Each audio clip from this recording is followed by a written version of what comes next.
Hello, you guys. Good evening. Good evening. I just decided to come live for a few minutes. I am tired as hell. So I'm going to try not to be on here too long. I have to wake up early so that I can get some things done before my procedure is scheduled at 2:45. So y'all pray for me because y'all know the whole ordeal with this goddamn kidney stone has been a mess. Okay? So pray for me that when I get to that surgery center, don't nothing go wrong. They put my ass to sleep. They take this shit out and I wake up. That's it. I don't want no more problems. There's been enough problems surrounding this goddamn kidney stone. Okay. So I gotta be there at 2:45 at the surgery center tomorrow. So I gotta get some things done before I um go in to have the procedure done. So I'm gonna try not to be on here long tonight. I am exhausted because I've been up since 5 a.m. And so I just wanted to come on here really quick. So you all know last week we were anticipating reading the motions in relation to the R. Kelly new trial evidentiary hearing motion, right? So we know that R. Kelly's attorney, Bo Burnley. Y'all, if I say something crazy, it's because I'm really exhausted, okay? But I should be able to stay on track. I'm gonna try not to stay on here so I don't be sounding delirious. So we know that R. Kelly's attorney, Bo Burnley, made some very bold accusations almost a year ago, if not a year ago, in relation to request for a new trial. And since then, some of those accusations have had to been walked back with the release of Rashona Landfair's book. But for some odd reason, they are still sticking to some of the allegations that were thrown out in the motion. And so the request, I think there was several denials for jurisdiction reasons or something like that. And then now they filed in Chicago to have the Chicago trial looked at again. And this is the motion where the judge wanted to get responses from both the defense and the state and the government in relation to an evidentiary hearing for to determine if there will be a new trial, right? And so back when the motion was filed a few months ago for the evidentiary hearing, I had asked a question. I still haven't gotten my question answered yet, Angie. Do you need to provide evidence when requesting an evidentiary hearing? And to me, it will only make sense that you have to provide the evidence because it will be the same thing, in my opinion. I'm trying to liken it to something on the other side when the prosecution initiates a case, right? They have to provide evidence to a grand jury, something tangible. They can't just say something, they got to show them something, right? So I would think that if the defense is asking for a new trial based on new facts evidence, that in order to even get an evidentiary hearing, they still have to compel the judge by providing some evidence. They can't just write up a motion and say some shit, right? And because anybody could do that, and then anybody could get an evidentiary hearing. To my understanding, the evidentiary hearing is to present the evidence. It is to provide the testimony, allow both parties to be able to argue and dispute the evidence that was provided. Hey, girl, tears, boo. R. Kelly, girl, the motion is supposed to be in there tonight. And I listened to Lady D read the motion for the government. Okay. Now, for some reason over there, I don't know how I thought it was so funny that one of them in particular asked like what they thought the people was looking at with the Stephon Diggs case and how people could still believe that Stephon Diggs did actually assault the girl or whatever. But then when they apply it the same standard to this case, it's like none of the logic applies. None of it applies, right, to this case. So the motion originally was supposed to be due. The government asked for an extension last week, and so then it was due today. By midnight, both sides are supposed to have their motion in with case law to support either why an evidentiary hearing should proceed or why an evidentiary hearing should be denied, right? And so, Tiz, I was talking about that a couple of months ago when I was asking the question about the evidentiary hearing. I was asking the question because in Bo's motion, I didn't see any hyperlinks, nothing to suggest that any evidence was attached to the motion, right? Same thing with all the other ones that he did, the ones he did prior to that, right? And so I had a question of, don't you need to provide evidence when asking for an evidentiary hearing?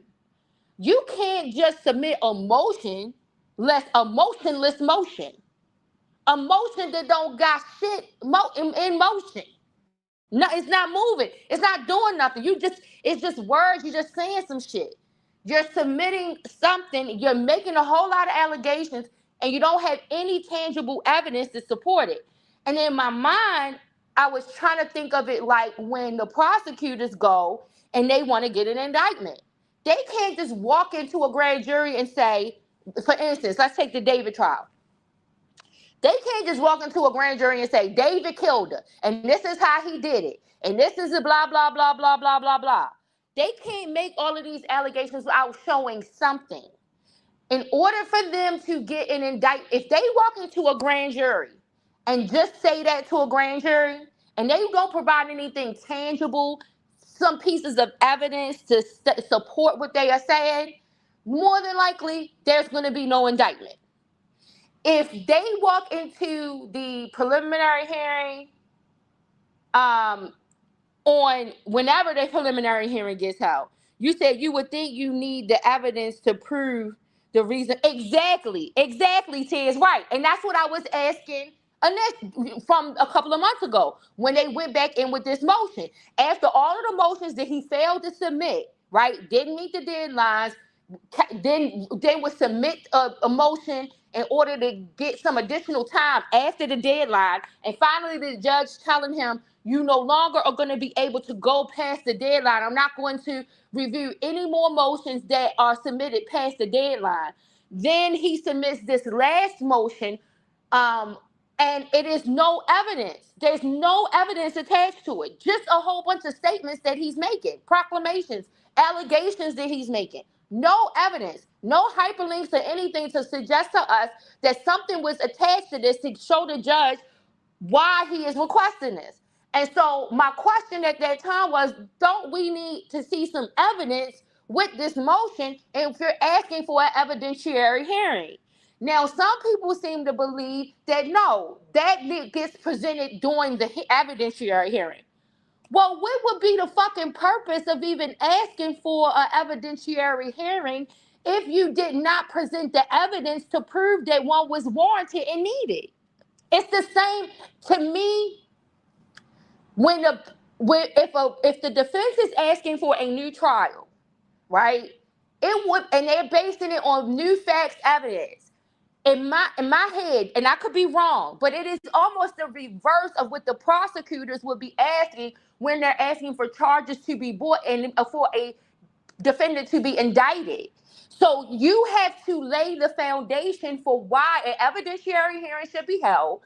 It would be similar to almost like a preliminary hearing. I could be wrong, but I know they are different terms, but this is what I'm trying to liken it as a parallel.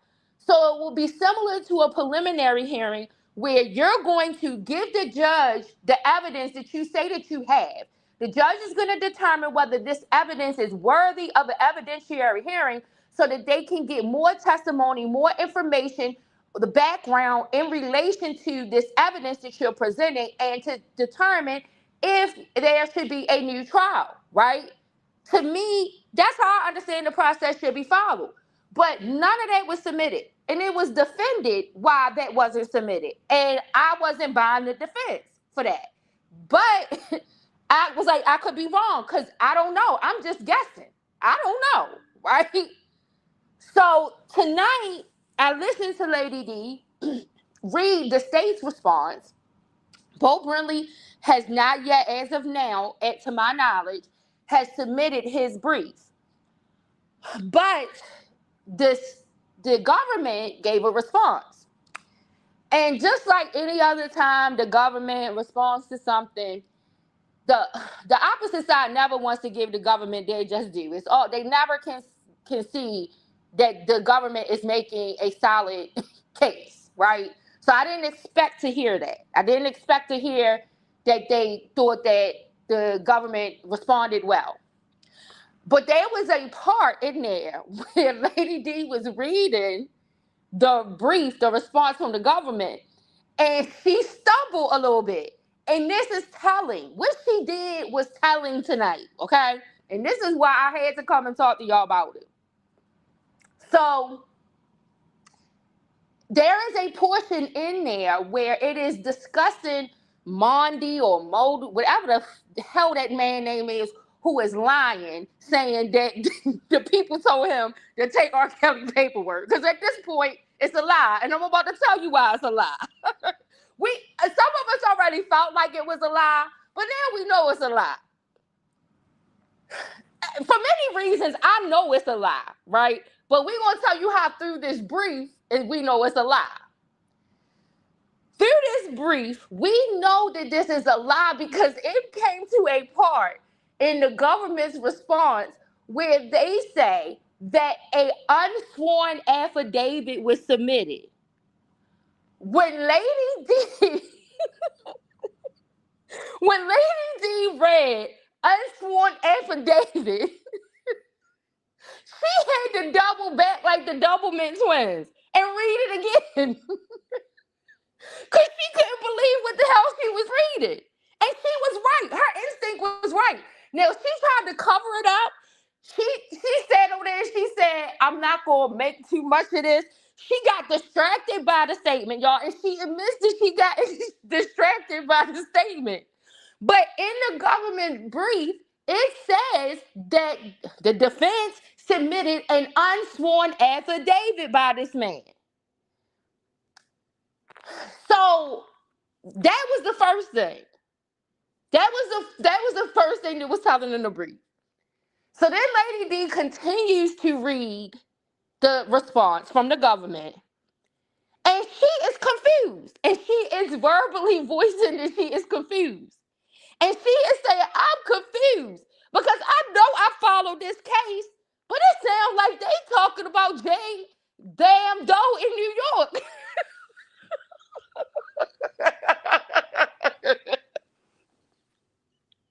She was like, the government has me confused.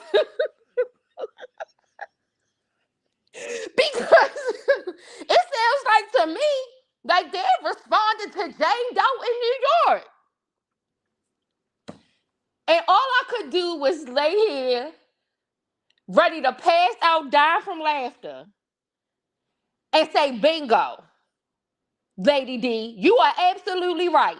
You did hear this story before.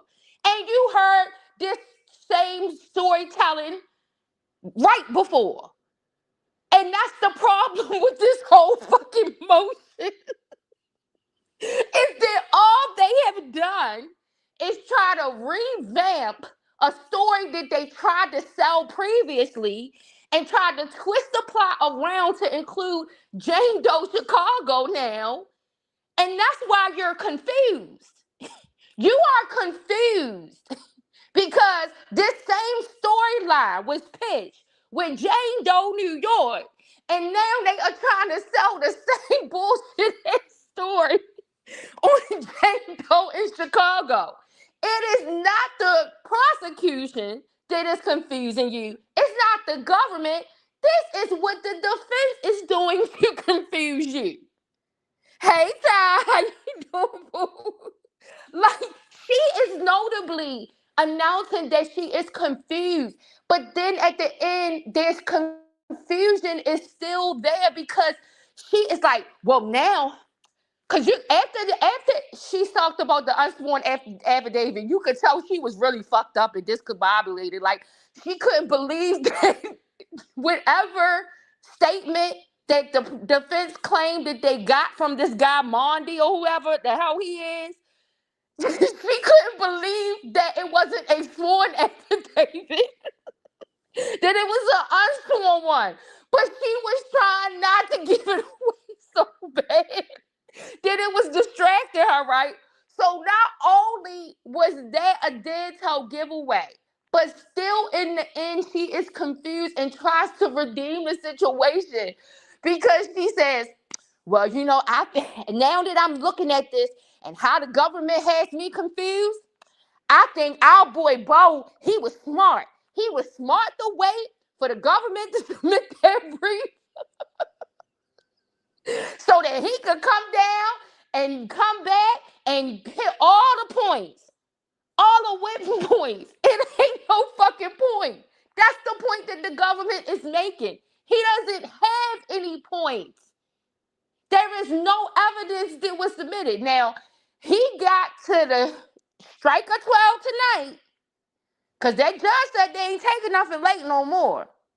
So he got to the strike of 12 tonight to submit some evidence to support all of these claims and allegations that he made. But as of right now, as of what I know, we don't have any further details, any update from the side of the defense. The government is saying this is a poor attempt.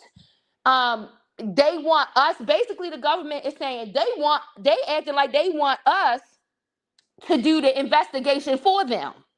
No, they are supposed to do the investigation. They are supposed to provide the evidence, and that's what's supposed to be presented at the evidentiary hearing.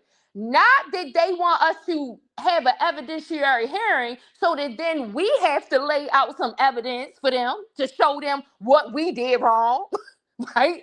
Ty, this is R. Kelly, the motion, this motion for this evidentiary hearing. And I am actually for the evidentiary hearing. And I want to tell y'all why. I'm for it. I am for the evidentiary hearing because I want to hear how the government is able to give someone multiple sclerosis. I really want to know that. I really want to know how does with all of the infectious agents that the government could give someone, how do they give them multiple sclerosis? Now, I didn't heard cancer be used is they say a government agent. That's what Stokely Carmichael, Kwame Nkrumah, he thought that the government gave him cancer, and that might be more possible, right? Cancer might be something more possible. And when you think of Kwame Nkrumah, Stokely Carmichael, he was a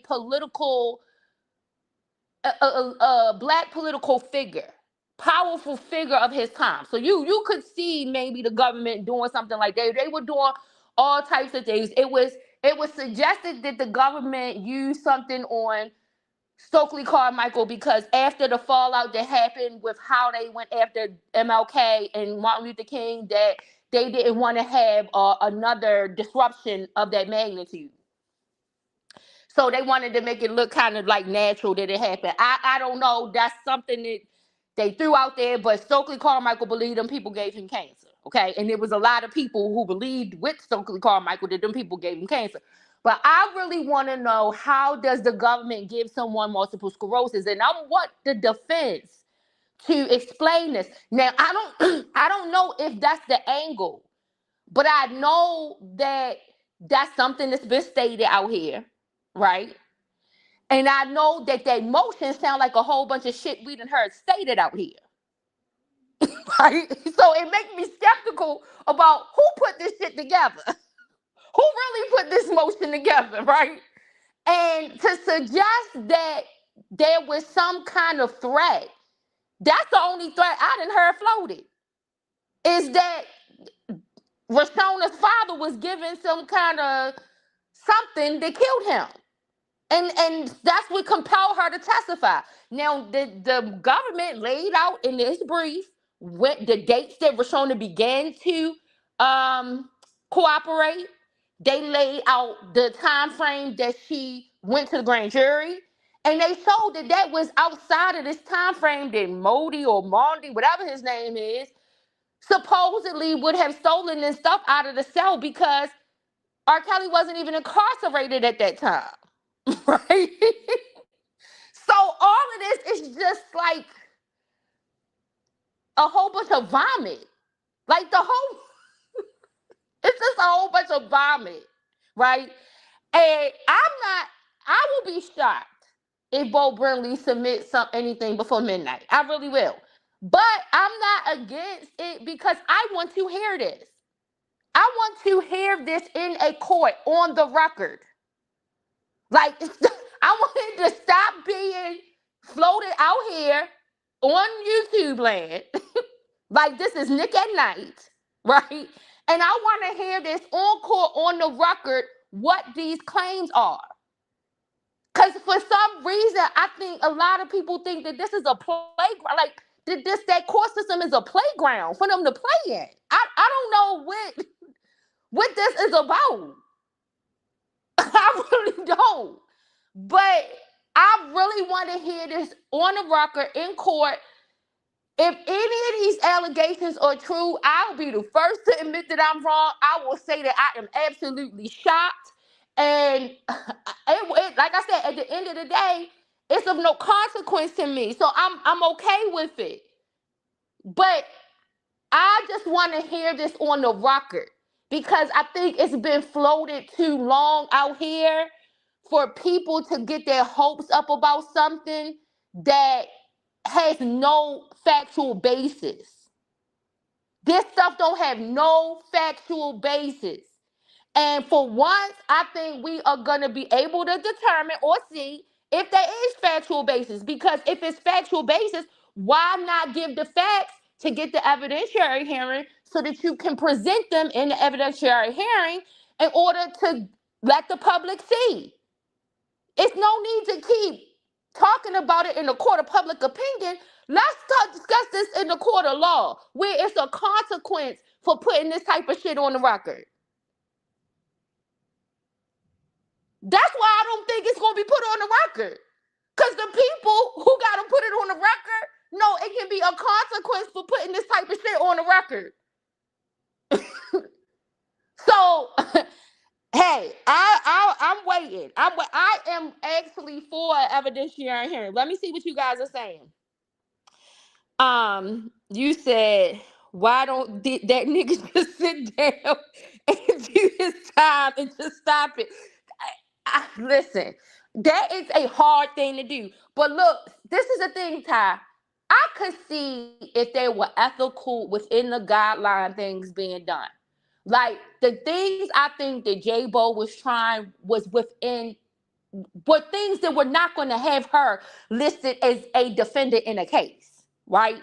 And that is afforded to any defendant, right? And so that's why I would say if there's some type of legal remedy, as much as some of us might not like it, if there's some type of legal remedy that gets him relief, it's kind of like we can't be mad at it. You can try to go and try to lobby for reform and things of that nature to try to deal with whatever remedy that is, but you can't be mad when it's a legal remedy that provides some relief to a defendant because the law allowed that to happen. And in order for us to make sure that the system is staying just, it has to create those avenues, make them available. And so I don't think I would have as much of an issue if I felt like that this was in the ethical guidelines. But all of what is happening is outside of ethical guidelines. And that's why I said I am interested for it to go into the court. on record. I want to see what is going to be the result. This attorney already had an allegation where he skated by the skin of his teeth from a prosecution. I, the type of shit that is being put out there now, and the type of whatever I think you might be able to submit to try to say that this is true, I think it could have him fall back into the same slippery slope. And that is why I don't think there's going to be anything submitted before 12 o'clock tonight. Because I think that he knows it.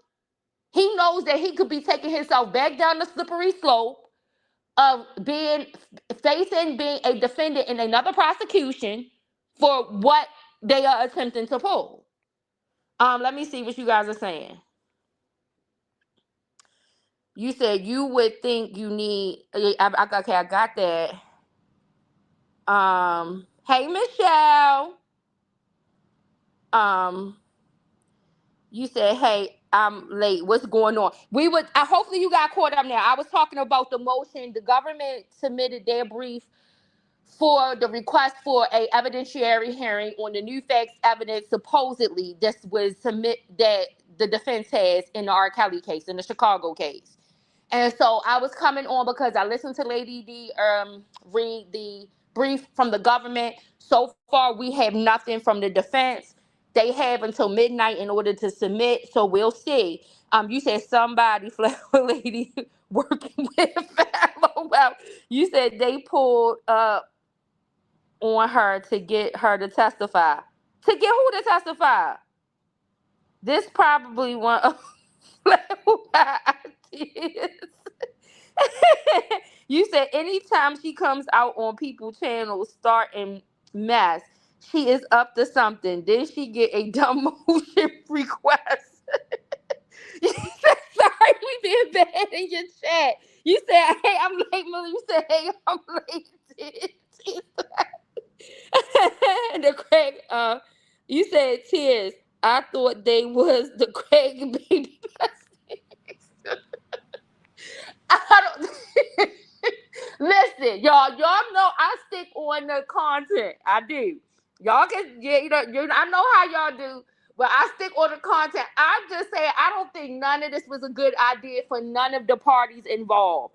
Like, I think it would be worse if this stuff actually does go to an evidentiary hearing and they put this mess on the record and then find out all of the backstory behind it. Because it's some backstory. It's some backstory. And if I think if they find out the backstory behind it, whether the judge uses his team to do his own little investigation, or whether the prosecutors bring it out to some kind of, and this can end up being bad for the attorneys. This is just my opinion. This is just my opinion, because I don't think there's nothing factual about nothing that has been submitted with this motion. And that's my opinion. I know other people have their own opinion. I'm not belittling their opinion. I know a lot of times they do a lot of belittling. I don't understand. I can say that. Like, I don't understand how a person rationally thinking and applying that rationality to all other circumstances, how in this circumstance, how they arrived at something different. But I understand. I understand it. What do you say? You said RL they pull up on you. You mean Bo Brindley's team, or you talking about the government? I know in Rashonda's book, she said that she sat down and spoke to her parents prior to them even rolling up on her, saying this time they weren't going to lie anymore. So even I do know that the government, yeah, in her book she put that they did roll up on her. Why do these attorneys do? I don't know what this is about, Tears. I really don't. I don't know if it's some kind of something they seek to gain from it. I don't know if they just feel bad because they want to help the man out. They feel like I can't. This is me giving them the benefit of the doubt when I say this. Did they feel bad and feel like the man got railroaded after all of them years? I don't know what they think. I'm more inclined to believe that it's something beneficial to come out of it, and they want to reap that benefit of whatever is beneficial to come out of it. But maybe they do feel bad. I mean, maybe if they saying Daryl McDavid took all the money that he took from him, maybe he feel bad after all this time from all the money. I don't know if Daryl McDavid took the money or not, but I know that's what's been said, right? So if Daryl, I guess maybe he felt bad, and maybe that's why he went and got Bo and said, "Can you do something to help him?" I don't know. I don't believe that. I don't really believe that that's really, but I think it's a possibility. And I don't know what this is all about, but I just don't think all of these lies is helpful. You said why the government? Yeah, the government. You said they just collecting these people money to these motions. They even that's I don't. I think the thing that confuses me is if Larry is being accused of working with the government to do anything, why would he be in trouble for that? I think that's what, like, I don't believe for one bit that any of that they put in there is true, but that's my opinion to have, right? They have the right to have an opinion, whatever they think, but I don't believe that none of it is true. But even if it were true, I'm trying to figure out how they would say that it was breaking the law, because that's like it's nothing wrong. They can do that. It's just like the same thing I said. They didn't need the messages that Tasha K obtained. That was for whatever I guess maybe Angelo was trying to do to get Azriel to testify. I guess maybe because of what fire he might have been placed under if she didn't. I don't know, but I don't. That's the government didn't need that.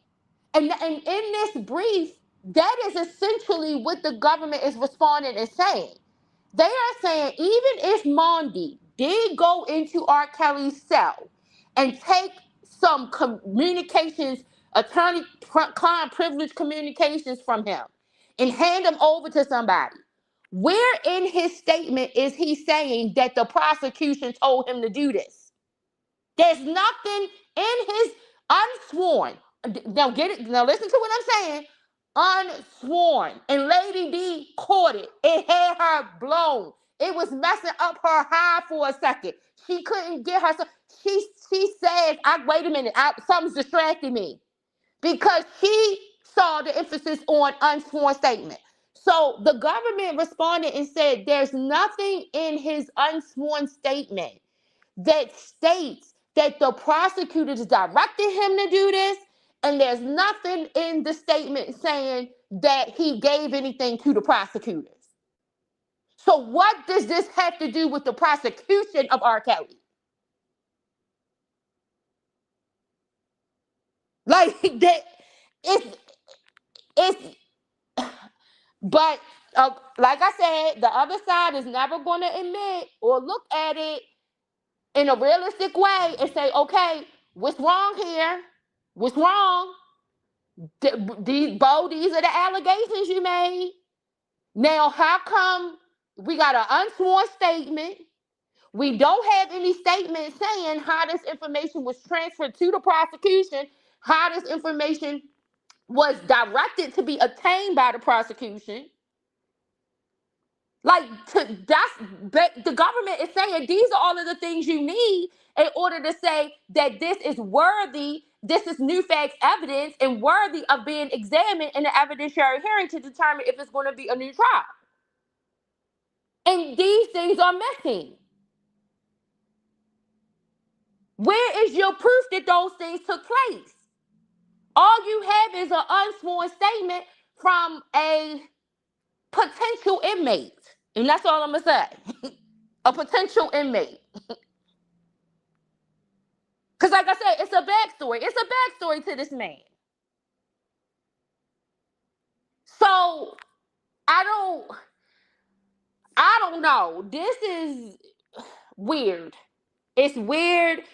I don't know how they arrived at the place where they believe that whatever was happening outside of the trial impact the jury. I don't see any juror come forward that is saying that they were impacted by the things they saw on YouTube or any other social media site. Because I did see that some people had tried to make some parallels between the Murdaugh case and, over here we had talked about the Letitia Stouch case where it was a juror issue too. But in order for that to be a thing, you have to have a juror saying that something impacted their decision, that they saw something happen. Or despite all of the things that they allege interfered with this man's case, if in the courtroom, the people in the courtroom that were hearing it and the deciders of fact were not impacted or affected by any of that stuff, how do you then arrive that that is a base for a new trial? And those are the things I don't understand. And a lot of times, like I said, I think the conversation gets surrounded by all of the extra commotion that they keep talking about is the grounds for a new case. All of the things that they say are the grounds for a new case are the things they're still doing. Everybody, they're still doing it, right? And but they're saying that that's the grounds for a new case. I mean, for a new trial. But I'm trying to figure out, like, realistically, like, honestly speaking, how do you apply that to that having an impact on the jury? Because that would be where it would matter. If you could produce a juror who said that there was something that was happening on YouTube, on any other social media network, saying, okay, I did see this, and this did determine how I responded, then I can see that. And then when people ask the question, like, how come no juror has come forward to speak about the case? Well, I don't mean no harm. And I'm just, listen, this is just my opinion. My opinion is just like everybody else's, right? But if I saw some of the activity after I came off of a case that was happening on the internet, I wouldn't come out and say I was on the jury either. Like, I think it's a logical answer for why none of the jurors may have come forward. I don't think we got to search deep or make it something more deeper than what it is. If after finishing with the case, the jurors logged online to see what was being said about the case, and they saw some of the headlines and some of the things, that would probably make a lot of people not come forward and say, hey, I was a juror on this case. You said they playing with, exactly. It really is. And to me, I feel like this does him more harm. That's the thing. And I don't think that people want to hear that. Like, I think the fact, like, all of the playing with the court and trying to these dummy missions and these lackluster attempts, I think that it speaks more to trying to get him released down the line when you look at this type of thing. Because who knows if, like, I don't know if some of this stuff can get brought up before parole board. And they're gonna be looking at it like I said, like it's the same kind of activity that he's being accused of doing.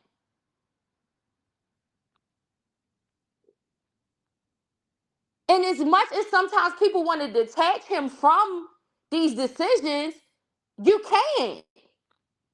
You really can't.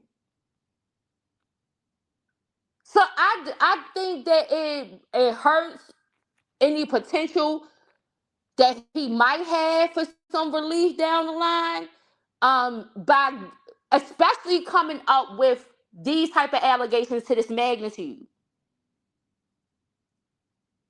Like, coming up with these type of allegations to this magnitude, and then if they find out that this stuff was false, that this stuff was not real, that this stuff was made up in an attempt, like, they're gonna look at it like you're attempting to mobilize people to do the same shit that they accused you of doing previously.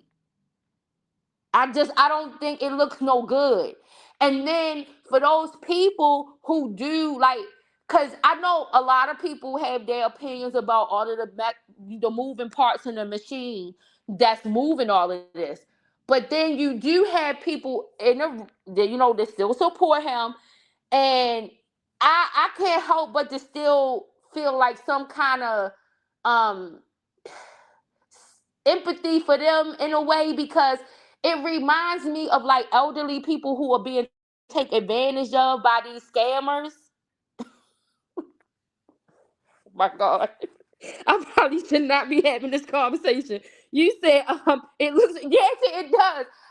It just, some of the supporters, they remind me of that, like elderly people when they are getting it taken advantage of by scammers. It's like they have all of this hope that whatever they are being told is the truth, and then it be another crash down. I don't know. I don't like nothing about it, but I am eager. I don't know if it's going to take for something like this to play out in court for some people to see like that, to stop believing this stuff. I don't know. I don't know what to say. Tid, you said, and he has terrible lawyers for them to entertain these YouTube and these, exactly like this, but it. God, I'm about to say some more shit. I probably shouldn't. It kind of speaks to what kind of lawyers can you get to do this type of shit for you. You see what I'm saying? Like, you're not good. Oh God, y'all, the tears, y'all got me saying some shit. You're not gonna find no reputable person just doing this shit, saying this shit. Like I said, it's like some scumbag and shit. I'm sorry. Like I told y'all, I look at Mark Geragos the same way. I look at Mark Agnifilo the same way. I look like they are willing to get in the. Just, I told y'all, I'm borderline on looking at Brian Steele the same way. You would. Everybody was championing him when he was ready to get up in that cell with his client. Well, let me tell you, some of these other lawyers is willing to get up in that cell with their client too. And it's for that, as much as they want to say that it's all about trying to help them because injustice was, no, it's about that dollar. If they can stand to get that top dollar, if that's what's going to bring them more celebrity clients, because they're going to see how hard they went in the paint. This is a game. They on a basketball court. They on a football field. So shit, I mean, what, I don't know that you can get any other kind of lawyer that would have this type of exchange with people outside of their client about a case and things that are detrimental and important to the case. So these are the kind of lawyers you're going to get. I mean, I don't know. This is, I just think it's terrible. um I don't understand it. I know people do a lot of desperate ass shit trying to get it out of the bullshit that they done got themselves into. Because at the end of the day, that's how I look at it. But they do a lot of desperate ass shit, and sometimes you got to take a step back from the desperate and think about what's logical and rational, and you got to really come to the reality within yourself where you really are and how you got there, and then that's how you can try to figure out how to get yourself out in either to come to some kind of consensus that you're going to have to deal with the consequence, and try to find what you can do in order to try to lighten that load and try to do better and improve and do better, or you got to do something. But these same old tricks is going to get you the same old treat. That's just how I look at it. This is crazy. You said, and he has, yeah, I read that. So, you guys, I just wanted to come on and talk to you about that, because when Lady D was reading that paper, y'all, I like to listen to Lady D.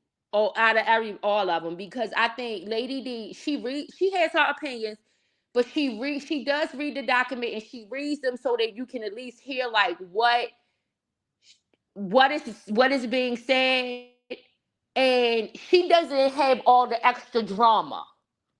So when I look, when the days when I know that it's something about the drop, and because I know it's nobody really like on the Kel side that's reading it anymore, I'll go over there and listen to Lady D read it because she doesn't have all that drama going on most of the time over on her side.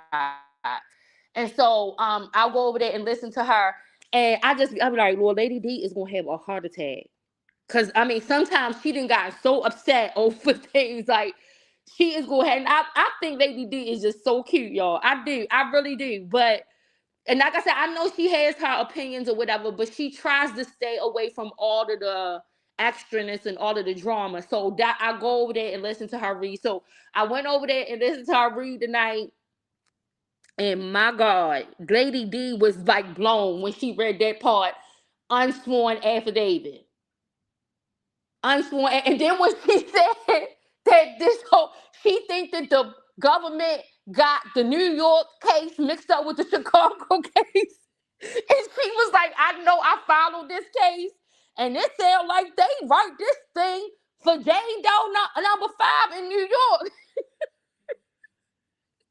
I'm like, no. I wanted to type in the chat so bad. No, Lady D, you got it right. You got it right. You did hear this story before. And this is just a recycling with some additional characters in a whole nother state. That's what this is. It didn't work. The BOP officer didn't work. We weren't able to find any attorney-client privilege information that was extracted from the BOP officer transfer.